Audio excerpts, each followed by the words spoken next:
Audio 5। पुस्तक शिखा और सूत्र की रहस्यमय विवेचना। लेखक पंडित श्रीराम शर्मा आचार्य। शीर्षक यज्ञोपवीत के पूजन का मंत्र। प्रजापतेर्यत् सहजं पवित्रं कपसि सूत्रोद्भव ब्रह्म सूत्रम ब्रह्मत्व सिद्धयैश्च यशः प्रकाशम व्रतस्य सिद्धिं कुरु ब्रह्मसूत्र। हे ब्रह्मसूत्र, आप प्रजापति द्वारा सहज पवित्र हैं, कपास से पैदा हुए ब्रह्मसूत्र हैं। आप ब्रह्म की सिद्धि, यश, प्रकाश और व्रत की सफलता दीजिए। शीर्षक यज्ञोपवीत धारण करने के मंत्र।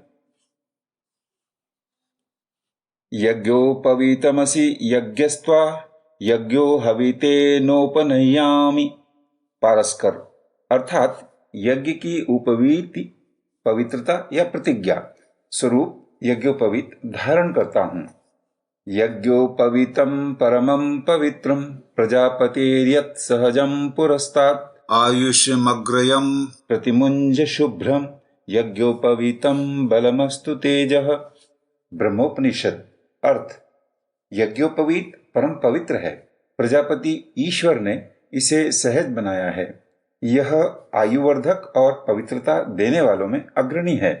यह बल और तेज को देता है। शीर्षक यज्ञोपवीत विसर्जन करने का मंत्र। एतावद्दिन पर्यन्तं ब्रह्मत्वं धारितं मया जीर्णत्वात् परित्याग्यो गच्छ सूत्र यथा सुखम। हे ब्रह्मसूत्र, इतने दिन पर्यंत आपको मैंने धारण किया, अब जीर्ण हो जाने के कारण आपका परित्याग किया जा रहा है। अब आप सुखपूर्वक पधारिए। यज्ञोपवीत धारण के पूर्व उसका पूजन वंदन करना चाहिए। इसी प्रकार धारण एवं विसर्जन करते समय भी विधि पूर्वक मंत्रोच्चारण करना चाहिए।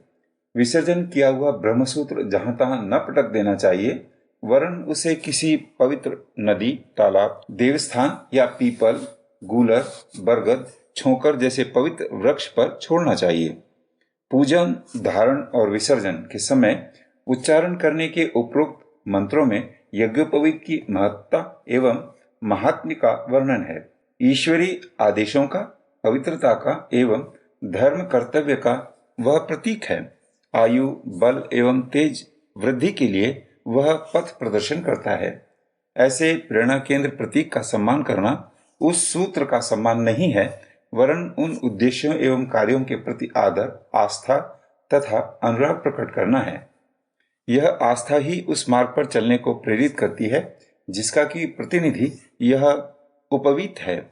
यथा समय पूजन, वंदन, विसर्जन के साथ ब्रह्मसूत्र के गुणों, महत्वों एवं संकेतों का स्मरण करना ब्रह्म साधना करने वालों के लिए आवश्यक है। इसी प्रयोजन के लिए इन मंत्रों का निर्माण किया गया है। शीर्षक यज्ञोपवीत संस्कार पर दृष्टिपात। उपनयन संस्कार का तात्पर्य गुरु की समीपता प्राप्त करना है।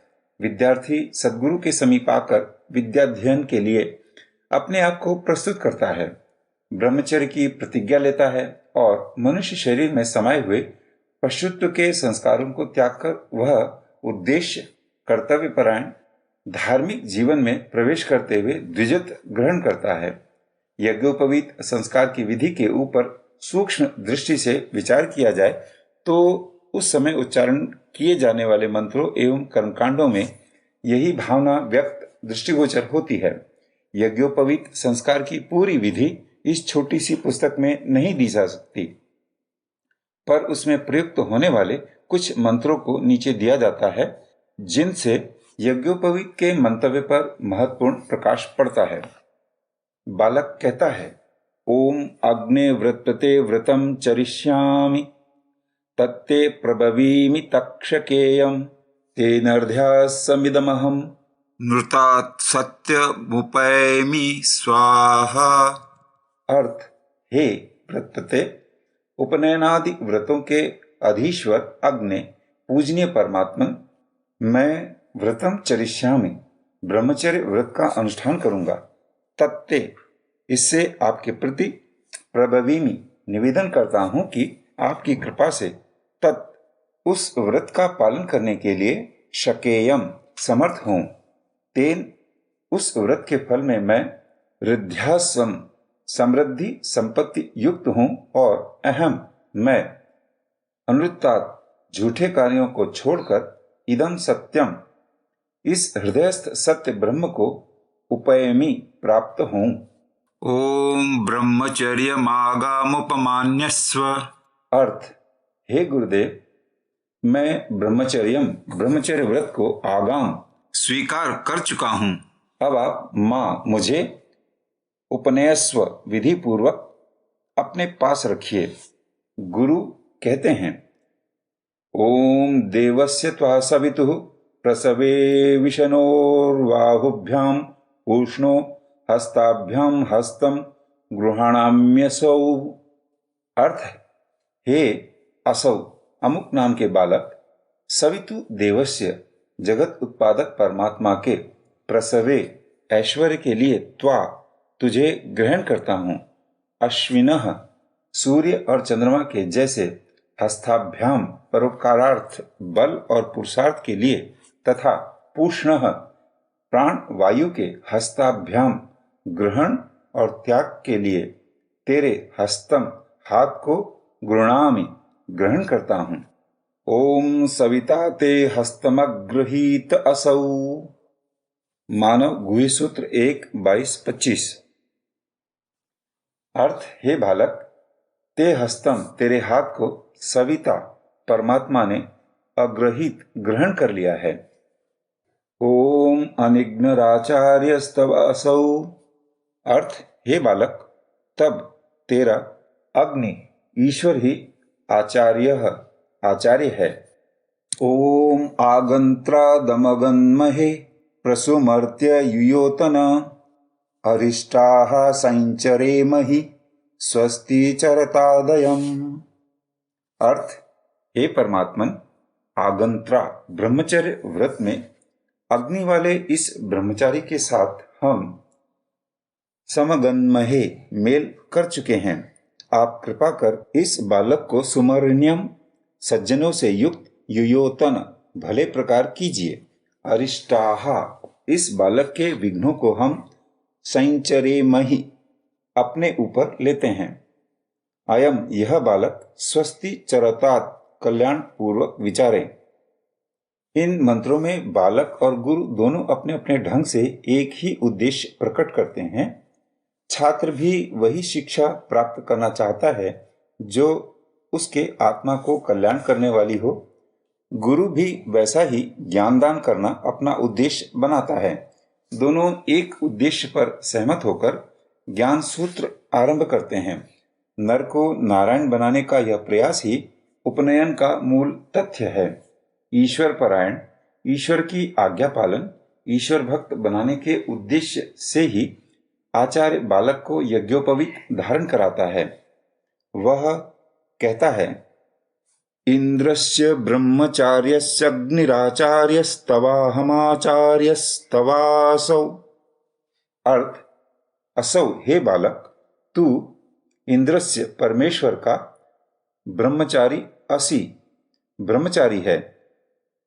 तब तेरा अग्नि आचार्य पूजनीय ईश्वर ही आचार्य है और उसके बाद अहम मैं भी तब तेरा आचार्य हूँ।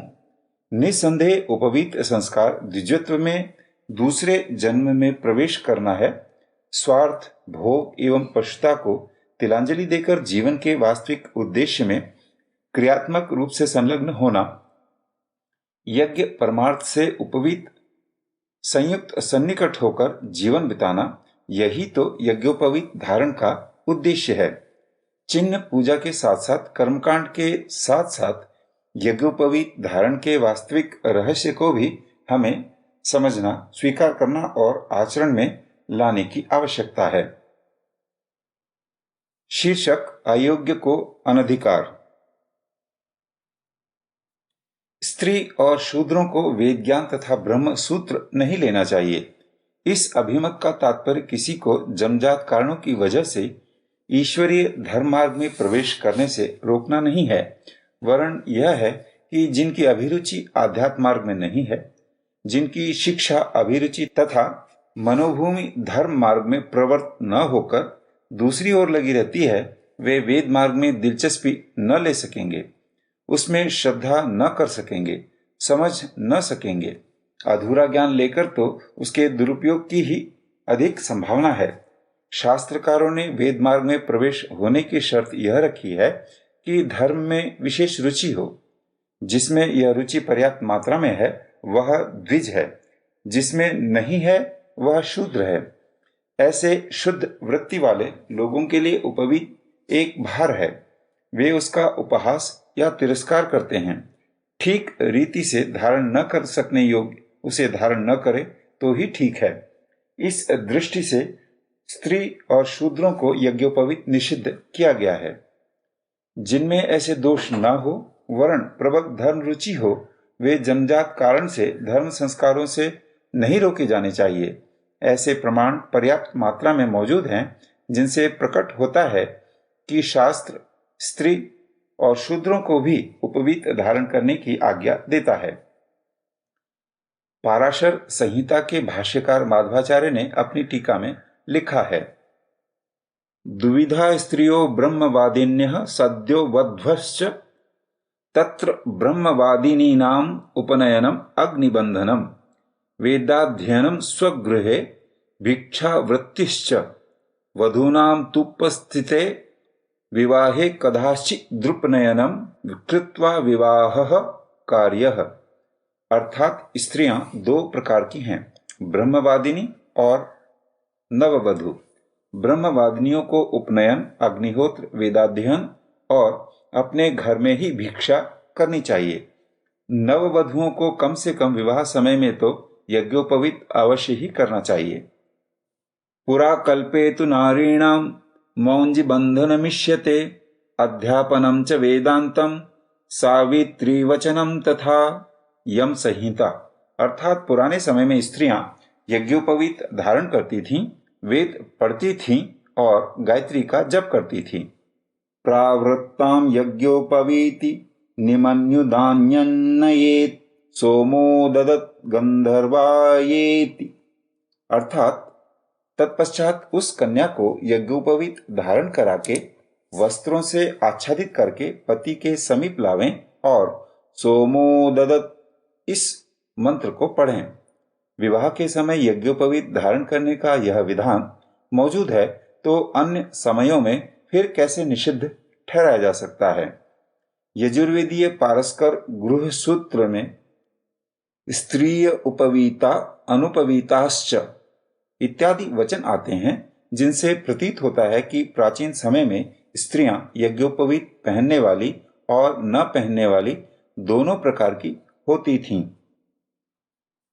शूद्रणाम दुष्ट कर्मणामुपनयनम इदम रथकारस्योपनयनम अदुष्ट कर्मणाम शूद्राणामुपनयनम। अदुष्ट काम करने वाले शूद्रों का उपनयन होना चाहिए, रथकार का उपनयन होना चाहिए। औरसः पुत्री तकः पुत्रः क्षेत्रजो गूढ़जस्तथा कानीनञ्च पुनर्भुजा दत्तः क्रीतश्च कृत्रिमः दत्तात्मा च सहोडश्च त्वपविद्धः सुतस्ततः पिण्डदोंश हरश्चैषा पूर्वा मावे परः परः ये ते द्वादश पुत्राश्च संस्कार्यास्युर्द्विजातयः केचिदाहुर्द्विजैर्जातौ संस्कार्यो कुण्डगोलुकौ। पारस्कर गुह्य सूत्र हरिहर भाष्य। अर्थात औरस पुत्री का पुत्र क्षेत्रज, गुणज, कानीन, पुनर्भुज, दत्त, क्रीत, कृत्रिम, दत्तात्मा, सहोड़ और अपविद्ध, इन 12 प्रकार के द्विजाति पुत्र उपनयन के अधिकारी हैं। अधिकार अनधिकार के प्रश्न का समाधान यह है कि द्विजत्व के चिन्ह जिसमें मौजूद हैं वो यज्ञोपवीत की साधना का महत्व समझते और हृदयंगम करके अपने जीवन को ऊंचा बनाना चाहते हैं, उन्हें उसके धारण करने की अनुमति होनी चाहिए। जिनके गुणकर्म स्वभाव में शुद्रत्व भरा हुआ है, वे उपवीत पहनकर उसे भी लज्जित न करें तो ही ठीक है।